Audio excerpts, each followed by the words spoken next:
Hello दोस्तों, तो आज हम बात करने वाले हैं the king of share market Warren Buffett के बारे में, जिनको कौन नहीं जानता। तो वॉरेन बफेट की बात करें तो आप सब जानते ही हैं, वॉरेन बफेट दुनिया के सबसे अमीर इंसानों में से एक हैं।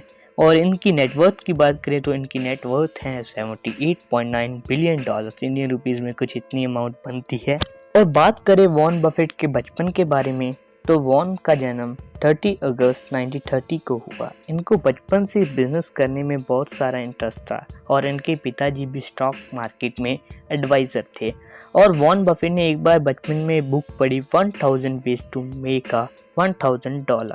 वो इससे इतना इंस्पायर हुए और उन्होंने इससे एक आइडिया ले लिया। उन्होंने एक पिनबॉल मशीन अपने दोस्त के साथ मिलकर खरीदी और उस पिनबॉल मशीन को बार्बर की शॉप के बाहर लगा दिया। ऐसे क्या हुआ, जो लोग बार्बर की शॉप पर वेट कर रहे होते थे वो पिनबॉल गेम खेल कर अपना टाइम पास कर लेते थे। इससे वॉरेन बफेट को भी बहुत सारा फ़ायदा होने लग गया। और बात करें उनके आगे की बिजनेस के बारे में, वह 12 और 13 साल की उम्र में घर घर जाकर च्युइंगम्स, कोका कोला और अखबार बेचते थे। उन्होंने इसी दौरान अपने शेयर्स खरीदे थे। वॉरेन कहते हैं कि वे शेयर खरीदने से पहले वह अपने सारा समय वेस्ट कर रहे थे। आगे बढ़ने से पहले मैं वॉरेन बफेट की एक छोटी सी स्टोरी आपके साथ शेयर करना चाहता हूँ। एक बार वॉरेन बफेट अखबार बेचने के लिए निकले थे और एक आदमी उन्हें मिला रास्ते में। तो उन्होंने कहा कि सर अखबार ले लीजिए। तो उन्होंने कहा कि अरे मुझे ज़रूरत नहीं है, मैं अखबार क्यों ले। उन्होंने कहा सर ले लीजिए। उसने कहा कि मुझे क्या फ़ायदा होगा। उन्होंने कहा कि अगर आप अखबार नहीं लेंगे तो आप एक दिन के ज्ञान से पीछे रह जाएंगे और आप एक दिन पीछे चलने लगेंगे। और उस व्यक्ति ने वॉरेन से इतने प्रभावित हुए कि अखबार ले लिया और वॉरेन से पूछा कि तुम अखबार क्यों बेचते हैं। उन्हें लगा था कि वॉरेन सा गरीब हो गए और अपने घर का खर्चा चलाने के लिए अखबार बेचते थे। पर उन्होंने जवाब दिया कि मैं इंडिपेंडेंट होना चाहता हूँ, मैं किसी पर निर्भर नहीं होना चाहता और अपनी फैमिली पर बोझ नहीं बनना चाहता, इसलिए मैं अखबार बेचता हूँ।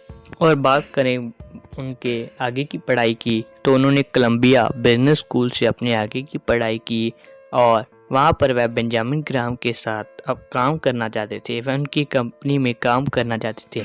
उन्होंने बेंजामिन ग्राहम को ऑफ़र किया कि वह वहाँ पर फ्री काम करेंगे, पर उनकी उम्र कम होने के कारण बेंजामिन ग्राहम ने उन्हें रिजेक्ट कर और उन्हें वापस जाने के लिए कहा। और वापस जाकर वॉरेन बफेट ने अपने पिता के साथ काम करने लगे। पर बेंजामिन ग्राहम को 2 साल बाद वॉरेन बफेट की काबिलियत का एहसास हो गया और उन्हें वापस बुला लिया और उन्हें कहा कि आप मेरी कंपनी में सिक्योरिटी एनालिस्ट की जॉब कर सकते हो, वो भी $12,000 पर मंथ के हिसाब से। वॉरेन बफेट अपनी सफलता का 85% शेयर बेंजामिन ग्राहम को देते हैं, क्योंकि उनकी इन्वेस्टमेंट की थ्योरी यूज़ कर ही वॉरेन बफेट शेयर मार्केट में इतना आगे गए हैं। वह कहते हैं कि मैं 15% फिली फिशर हूँ और 85% बेंजामिन ग्राहम हूँ। वॉरेन बफेट के बारे में आगे बताने से पहले मैं आपको यहाँ पर एक छोटा सा फैक्ट बताना चाहता हूँ। वॉरेन बफेट अभी भी उसी घर में रहते हैं जहाँ पर वह पहले रहते थे। वह अपनी गाड़ी भी खुद ड्राइव करना पसंद करते हैं।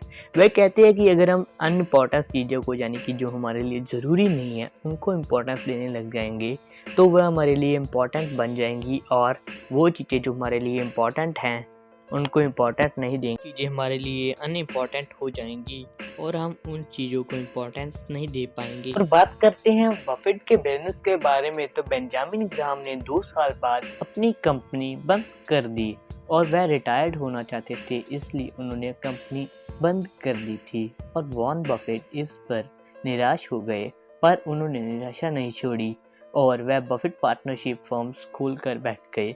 यह कंपनी शेयर्स खरीदती थी और दूसरी कंपनियों में इन्वेस्ट करती थी, और ऐसे ही उनका कारोबार बहुत ही चलने लग गया था। एक बार की बात है, उन्होंने बर्कशायर हाथवे नाम की कंपनी के बहुत सारे शेयर्स इकट्ठे कर लिए। वह उनके शेयर्स खरीदते जा रहे थे।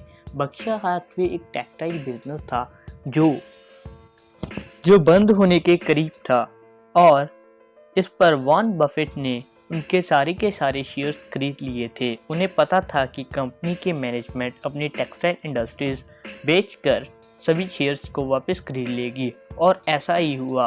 बर्कशायर हाथवे की मैनेजमेंट वॉरेन बफेट के पास आई और उन्होंने पूछा कि आप अपना शेयर कितने में बेचना चाहेंगे।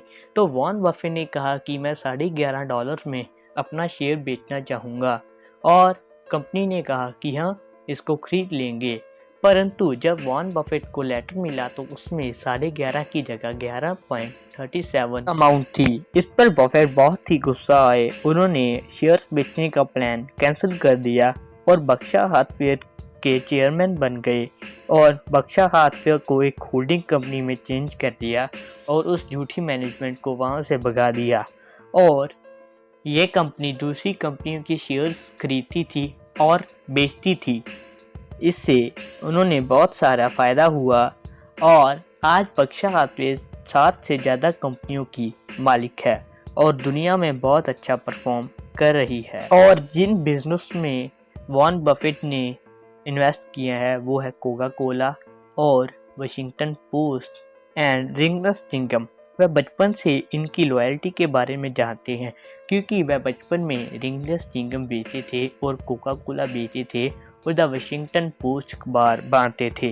वॉरेन बफेट किसी बिजनेस में इन्वेस्ट करने को बिजनेस खरीदने जैसा समझते हैं और वे 2 रूल्स हैं। First, never lose money and second, never forget first rule. और बात करते हैं उनके बारे में कुछ इंटरेस्टिंग फैक्ट्स की।